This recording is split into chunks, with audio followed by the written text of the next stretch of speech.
Hello నమస్తే. ఈరోజు మళ్ళీ గుడికి వచ్చామండి. అహోబిళ్ళ మఠం నరసింహస్వామి టెంపుల్, నరసింహస్వామి టెంపుల్ అనమాట. అయితే ఇక్కడ టెంపుల్ అయితే అక్కడ చూపిస్తారండి. టెంపుల్ దర్శనం అయిపోయిందండి. చాలా పాత గుడి అనమాట. ఇదిగో చూసారా, కనిపిస్తుంది ఈ టెంపుల్ అండి. దర్శనం చేసేసుకుని వచ్చేసాము. అయితే ఈ టెంపుల్ పక్కనే అక్కడ టెంపుల్ ఉంది. ఇక్కడేమో ముడుపులు అవి కడతారనమాట. మీకు ఏదైనా కోరికలు ఉంటే కోరిన కోరికలు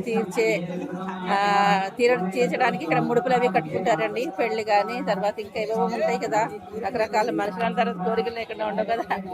ఇదిగోండి, ఇవన్నీ ముడుపులు కట్టినవే మొత్తం. ఇక్కడ చూపిస్తుంది చూడండి, మీకు అనిపిస్తుందా? ఇవన్నీ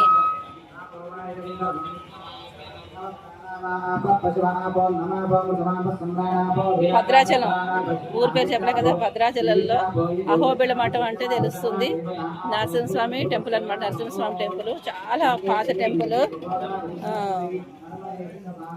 మీలో ఎవరైనా వచ్చారేమో కామెంట్లో తెలియజేయండి నాకు.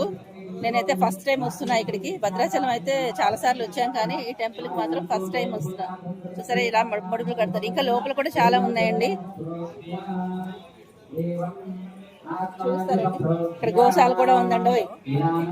అంటే ప్రతి టెంపుల్స్ లోనే ఇప్పుడు గోశాల ఉంటుంది. టెంపుల్ లోనే గోశాల ఉంది. ఇక్కడ చూడండి, లోపల గోశాల ఉంది. ఇక్కడ అన్ని కూడా ఏదో కార్యక్రమం జరుగుతుంది ఇవాళ.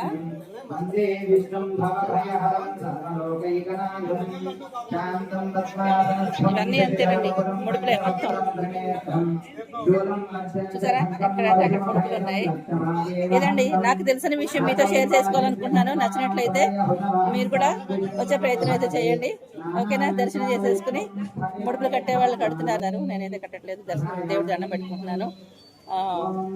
ఇంకా బయలుదేరి వెళ్తాము. తర్వాత రామాలయానికి వెళ్ళాలి. మళ్ళీ ఉంటాను ఫ్రెండ్స్.